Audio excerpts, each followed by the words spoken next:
What was your base in MMA before you got going? Just being a badass. I mean, I would say if you want to pick one thing that's the toughest thing, it's wrestling. It sucks. It's hard. Yeah. It's good to do hard things in life. You know, I remember when Swick pulled out of a fight because he got a concussion. I was like, you told people you had a concussion? That's weird. My shoulders would break before this band. I would have more money to spend on paying my coaches properly. I was pretty cheap with coaches. I was honest but cheap. If Chuck Liddell fought in today's UFC, he'd get smoked. No. Do you think that the Ultimate Fighter nowadays means less than when you won it? Alrighty, ladies and gentlemen, welcome to the Clash of Combat podcast. Today we're joined with none other than Forrest Griffin. How's it going today? Hey, it's good, guys. Good. Hey, on the Fight Pass Invitational, how many ligaments do you have tearing, and how many tendons do you have tearing? Do you have a just rough estimate ligament versus tendon? You have an over/under for us? An over and under. So I'm going ligaments to win, and I'm going 2. Oh. Ligaments 2. I'm gonna take the under on that. Okay. Let's hope you're right. I'm gonna go higher. I'm gonna higher than 2. Go 3. Wait. He's what price? He's Price is writing us. Yeah. He's like, I'm gonna go 3 then. It's gonna keep going higher. I ought to go 2.3. Okay. 2.7. You know. Oh my gosh. From your knowledge, is this the first podcast in the Apex Center? Absolutely, without a doubt, 100% sure of it. Yeah, crazy. Which is funny because I thought that's why they actually built this, was for you guys to do this podcast. Man, so Forrest brought us on a tour of the whole Performance Institute. Super cool facility. I mean, so amazing. You've had that for some years now. Yeah. And like, what? I mean, honestly, I've devoted the best years of my life to it. What a waste. I like you guys. You're a good audience. So what is your professional role there? Yeah, so I am you ever watch Game of Thrones? No. I've seen the first few episodes. All right, never mind. You've probably seen the whole thing. No, I've seen the whole. Now, don't call him a dork. All right, so I make sure that everything we do there works for the actual UFC athletes, right? So I kind of manage the athlete experience and the athlete intake and outflow, et cetera, right? Yeah. So, you know, we do a lot of very cool stuff. Does it work for the athletes? Who gets what? What are the mat times? What are, yeah. Okay. That's what you're doing. That's personally. What I do, yeah. And you, of course, give the tours. Yeah. How many tours have you given? I think that was 6 today, maybe 7. I don't know. Oh, so not that many. No, I don't. Because it's been, 4 years since I was built? 6. Oh, 6. Okay. So 1 a year. 1 a year on average. 1 a year, yeah. This is a pretty big week that we got going on. Tomorrow is the UFC Fight Pass Invitational 4. All right. Who are you most excited to see? I have no idea. Do you care? Do you have any? I do. I mean, Craig Jones is always, is he not competing? Yeah, he's in it. Okay, good. Thank God. Yeah. I don't know. I think he's going up against some Pena or some Felipe Pena. Yeah. No, he is. He is. Yeah. Do you think he's going to win? I do. Really? Yeah. Mr. Second Place in everything? It's not just the second place, though. But your second place, though, Gordon Ryan, it ain't the worst thing in the world, Yeah. That's true. That's a good point. I think Gordon Ryan's here, too, isn't he? Yeah, he's, yeah. We really should have. I thought you guys knew. We really should have laid this out if we were going to talk about it. No. So I was hoping you guys would have a sheet for me. So obviously I was unprepared for this. No, this is all run and gun. There's just shooting the shit. Yeah. I mean, we just figured. Yeah, we just figured out today that we were going to have you on here. So okay. It's kind of like. Right. But you had to know you were going to talk about Fight Pass Invitational. Well, yeah, we're watching it tomorrow. Somebody pull it up on their phone for crying out loud. I'll pull up the card. Get Walker over here. I'll tell you what. What do you think about the size of this platform? I think it's kind of small. Yeah, I think it's kind of small. That was the first thing you said when you walked in here. I don't know. I mean, it's not terribly small, but it's not terribly big. You think people are going to fall off? Yeah, what? There's no cage. Dude. People have fallen off before. Really? Off before. Yes, absolutely. I mean, one of these guys were just saying that their job tomorrow is a catcher. To catcher, yeah. Yeah. That's freaking. That's great. All right, I'm pulling up this. There's some large humans to be catching, so I don't know. That Yeah. sounds like a bad idea.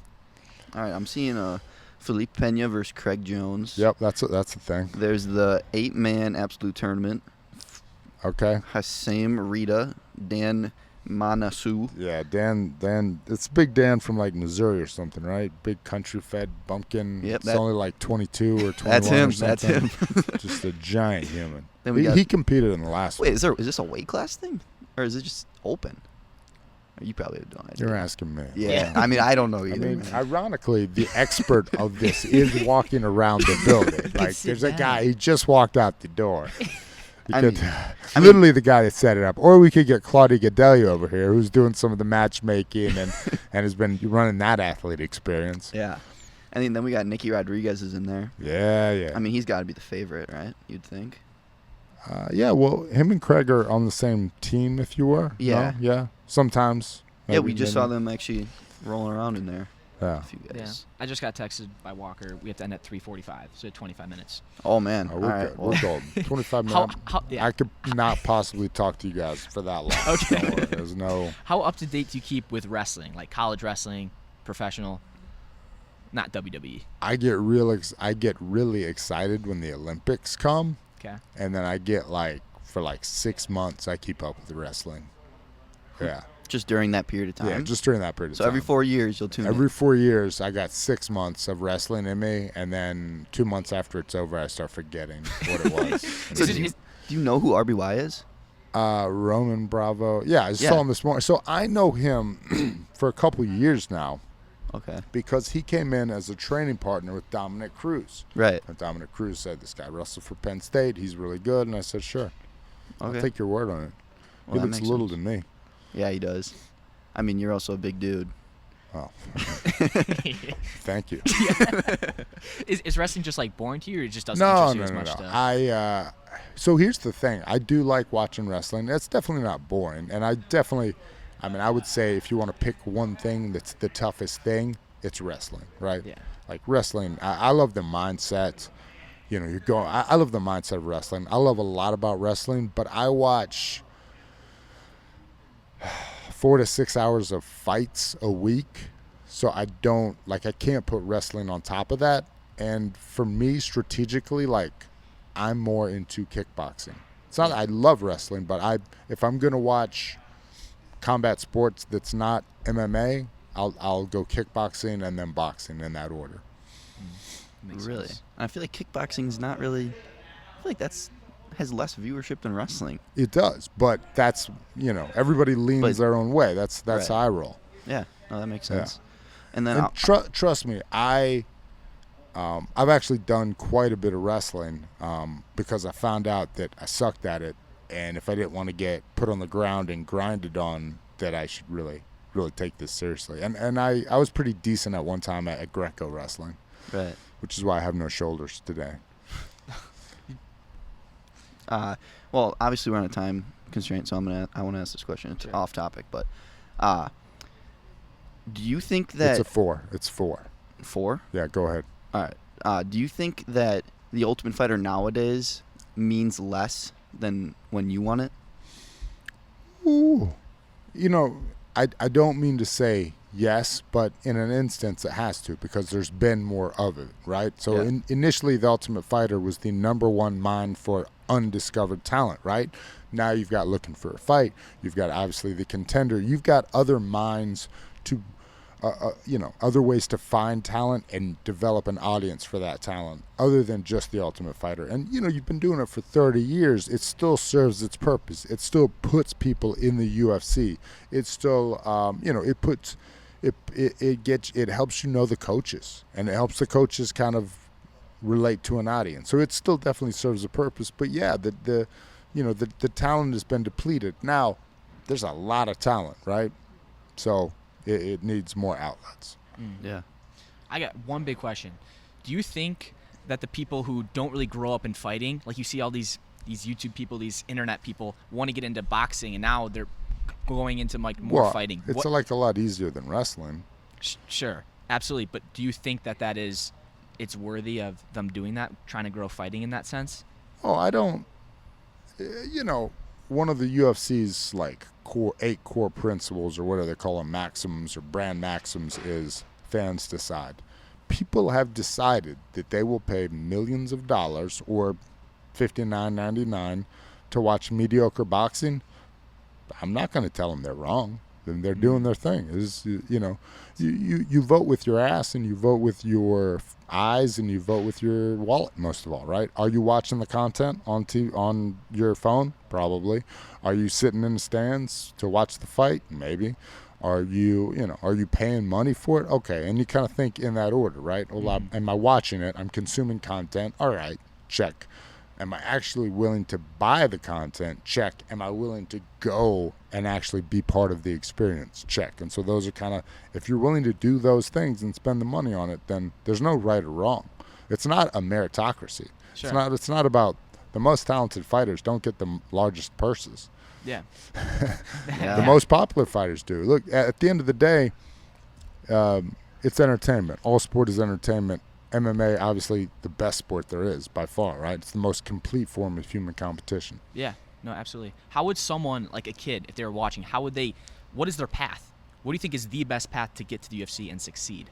I mean, I like wrestling. And then I don't like early specialization because I read half a book about it. Okay. And maybe the back half says it's good, but the first half says it wasn't great. Like in kids? Yeah, in kids. Early specialization, like where you're wrestling year-round. Yeah. You're going to every camp. You're doing, why, good. man? Why? You're just, you're putting stress on your body the same way again and again. If you're dieting that year-round, that's no good for young people. So do a wrestling season. Do your best. Maybe do a couple pre-camps before the season. And then do jiu-jitsu in the off-season. Like, do a slightly different sport. Do jiu-jitsu. Maybe do a little kickboxing for some coordination and balance stuff, I'll be honest with you, wrestlers, not super, like, they don't have great hand-eye coordination, and they don't have great balance in an upright stance. Everything else, as far as the energy systems, the strength, the resilience, the mental toughness, the ability to, maintain their weight, all that's a given. So that's what I would say. And then even if you want, you could do some gymnastics in there as well. I did gymnastics growing up. Oh, see? Yeah. It helps. A lot of the Russian, if you talk about the Russian wrestling program for 10-year-old, 8-year-old boys, it doesn't look like wrestling. It looks like gymnastics, cooperative gymnastics. It looks kind of fun. And then maybe you get to compete, and then this is real cool. But mostly it looks like they're doing flips over each other and carrying each other and doing gymnastics movements, right? Yeah. What was your base in MMA before you got going? Just being a badass. My base was I saw it on TV and said, that doesn't look that hard. I could do that, bro. Dang. So you just decided one day that's like, I'm gonna be the baddest man out there. Yeah. I was just nothing else to do. I was like, Did you have like brothers you were fighting with growing up that was like you got that attitude? No. That was just the era you grew up in? Nah, I don't know. I just I saw it and I thought it was cool. And so here's the weird thing, as far as speaking in public or fighting or anything like that, I've never been too bothered by it, as far as the anxiety and stuff. So I figured I'd do that. I wanted to be a paramedic because, those situations didn't really bother me that much, right? So I thought I'd do that. Now, as I've gotten older and I have a kid, and now these things bother me. I see a guy's arm break in a fight, and I go, oh, God. So I actually was sitting in the ice bath the other day. I tried doing an ice bath because my life is so easy. That's all I have to do that's hard. It really is. It's pathetic. And, I go camping. That's my mental toughness training. This sucks. Oh, how do I wipe my butt? I want to shower. But anyway, so I just sit in the ice bath and I watch people's arms get broken and ligaments and heels pop and just horrible, horrible stuff. I hate that. I hate it. But you got to desensitize yourself to it. Interesting. And when you were fighting, you could watch that all day and just be like, whatever? When I was young, when I first started, it didn't bother me. And then I don't know.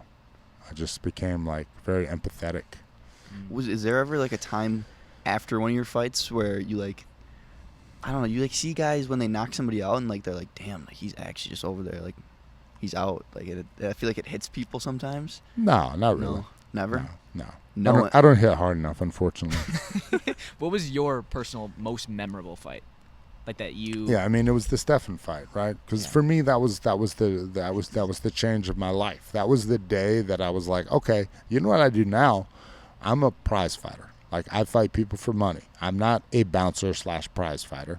I'm not a college student / prize fighter. I'm not a cop / prize fighter. I'm a prize fighter. That's what I do now. That's how I make my living. Jeez. Have you ever seen that fight?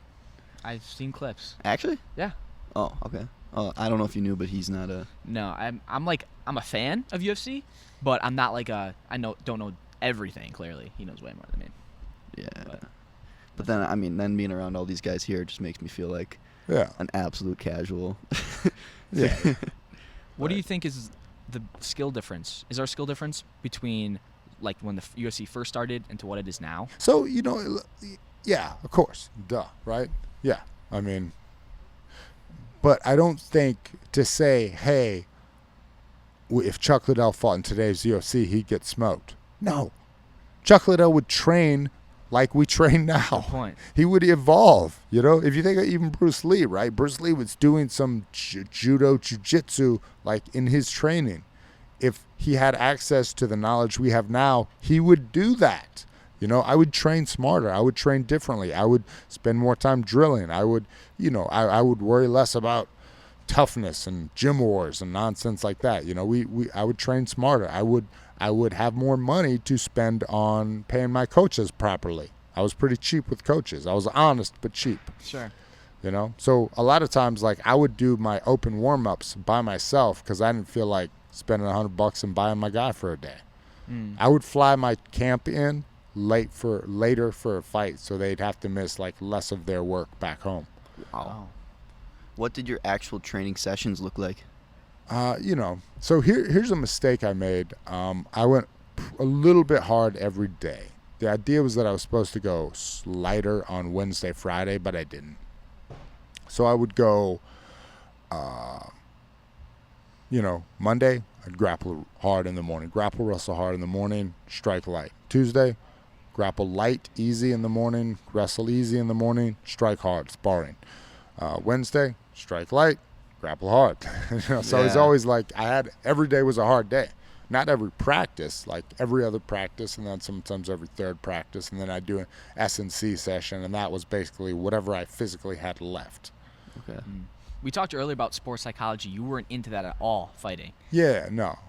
But now it's like you see other people doing it. It's great. I mean, and we heard from Drikas, right? It's people don't shy away from it. It's like concussions. I remember when Swick pulled out of a fight because he got a concussion. I was like, you told people you had a concussion? That's weird. Like, why would you tell people? But yeah, and we'll talk about a little bit about the importance of sports psychology, right? What does it do? Is it the lady telling you to relax? You feel good. You're awesome. Yeah. It helps you compartmentalize. It helps you find a value and then take productive steps to move to that value. It helps you get the most out of practice that day. It helps you deal with and understand and correctly metabolize anxiety or nerves, if you will. It helps you understand that, yes, the competition is important, but no, these worrisome thoughts are not going to help you. And so for me, I had my own kind of sports psych thing I did. You cut weight in a bath often, so I'd take a hot bath, as hot as I could stand it, and I would sit in there in the hot bath, usually the night before weigh-ins, and I would think about every bad thing that was going to happen. I was going to break my arm. I was never going to fight again. This was it. I was going to embarrass myself. Things I wouldn't say it out loud, but I'd think it, and then I would let the water flow down the drain. Just let hot water flows down, and I would say all those bad thoughts, and I just watch them flow down the drain.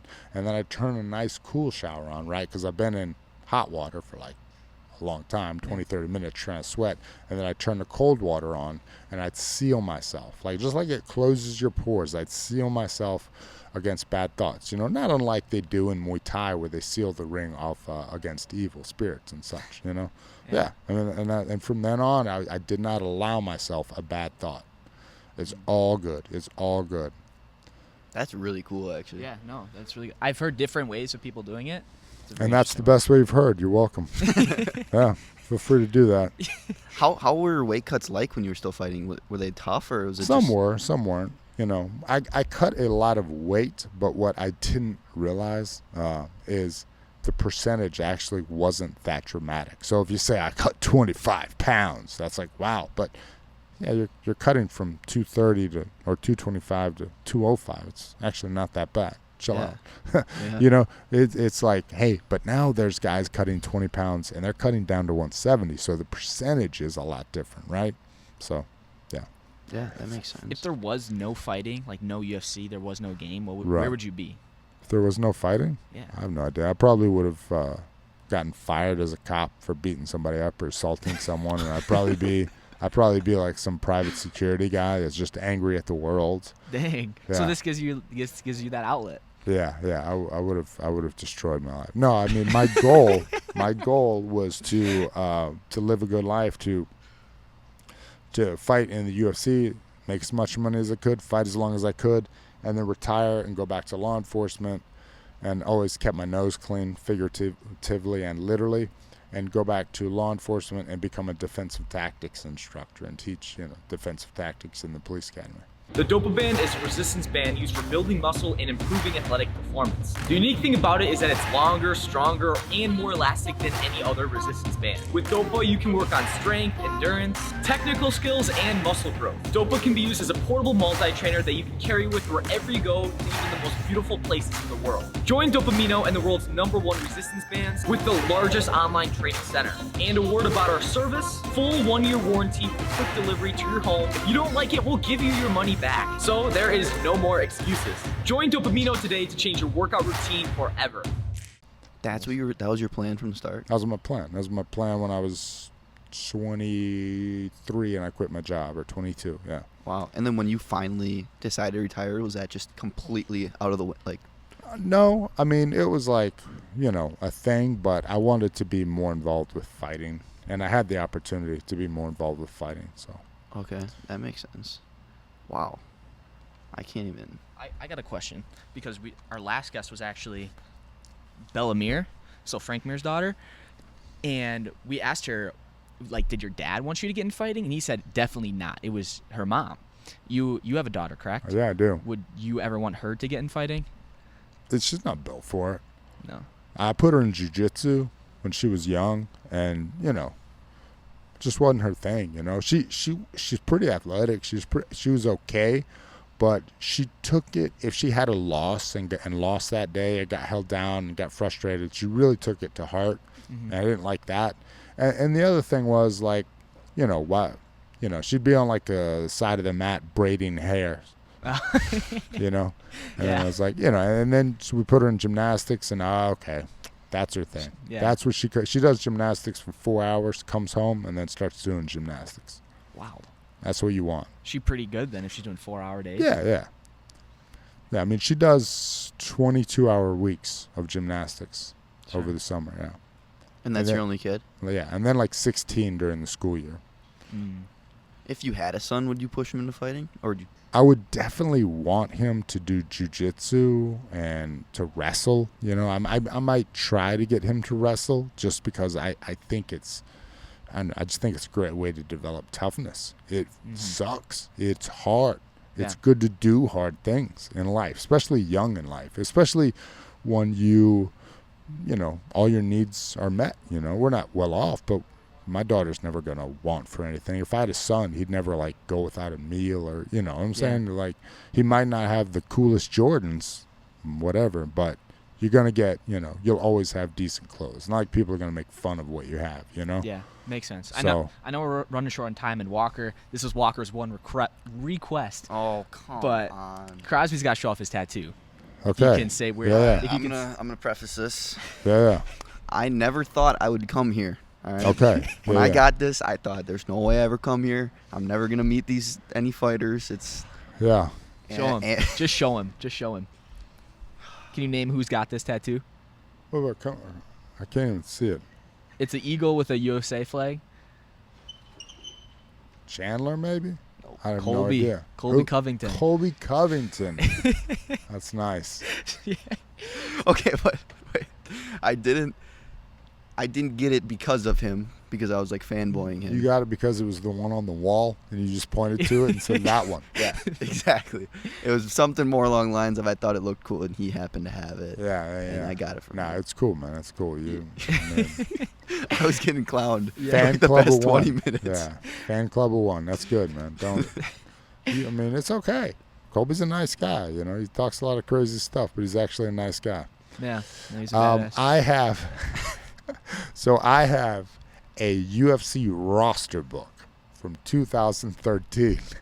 And Colby Covington's quote in it is like, man, you know, I just want to make the world a better place through wrestling. I swear. It is like 2013. He's like, man, I just want to help, like, you know, people and make the world a better place through wrestling. Oh, my goodness. 100%. That is so funny. Man. Are there guys that, I mean, you don't have to call anybody out, but like that online that you see are like trash talkers either way, they're nice online or they're mean online, then you meet them in person and they're like the complete opposite. Like fighters? Yeah. No, not really. You know, people always ask me about Dana. Always like, Dana White, what's he like? And people are really fascinated by Dana. And here's what I can say. First off, we're not like friends. I don't know him like that. Yeah. I talk to him when he needs something at the PI. If I'm lucky, and I'm like, oh, okay, got to help Dana today. Yay! But you know, but the thing is, you know, I have known the guy for, I don't know, since 2004. He's exactly like he appears. Like there's no act, and I think that's one of the reasons why he's been such a successful public speaker, is because it's pretty genuine. Like, it's genuine. It's not even very refined. It's like, this is the passion for the sport. This is what we're trying to do. Here's, you know, he tells it to you in simple terms. You know, he's very much a realist, but with kind of those dreams and goals. And so he is like he appears to be. Yeah. And people usually are happy when they hear that. Like, okay, good. Yeah. I didn't want him to be a fake. I was like, all right, there you go. That's cool. Well, I know you were talking about these earlier, these bands. Yes. Now, so these are the Dopa bands. They actually do a lot of Dopa bands. Yes, they do help out a lot of wrestlers actually in the wrestling world, and we do have a gift for you. So we got a bag, and it comes with the blue bolt, and it comes with this yellow stretch band, and you can take that gray one too. We just put that around the mic for you, but we have a challenge. Okay. Break the bolt. So that's the blue one in there. That's not. Come on, man. No one has broken the bolt yet. What do you do? This is $100. Yeah, so you can break that bolt. If you break that bolt. So you stretch with it, whatever, but the challenge is to grip it and rip it.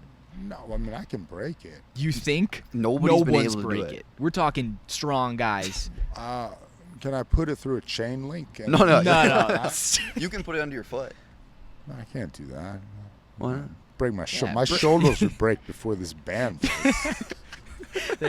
Yeah, we got that, and then also with every single guest, we have a plaque for you. So it's numbered. Yes, it's custom. Yeah. So our old producer on our show, he actually makes this, designs it in his metal business, and you got a customized Clash of Combat number. Did you fly here with this? Yes, 3 of them actually. So Nice. if you want to show the camera what we're working with here, Was it right here? this one, yeah, Clash of Combat number 14. So we got that for you. You can put that on top of all your books. Yeah. All the. But thank you so much. You have any? Oh, you have a fun fact. Give us a super fun fact. Yeah.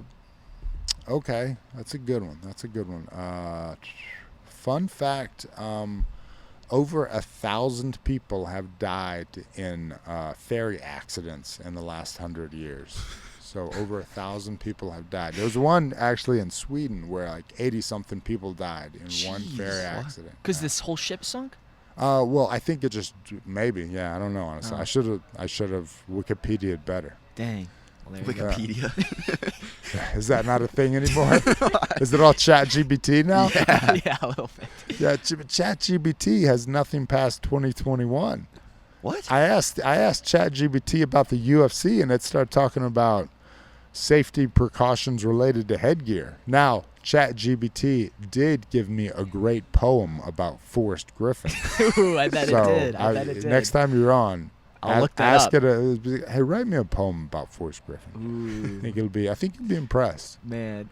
I'm actually, I get to give a speech inducting the Nagara brothers into the charity or the UFC Community Award, that kind of the Hall of Fame thing. And I'm just going to see if ChatGPT can help me out with that I'm sure it can. speech. Yeah, 100%. I'm sure it could. That's a good idea. It's crazy. All right, I'd like to thank ChatGPT for my speech. If it doesn't make any sense, it's on you. Yep. Man, well, thank you so much. All right, Thank you. Thank you. Yeah. I'm going to go break some bands. Let's do it.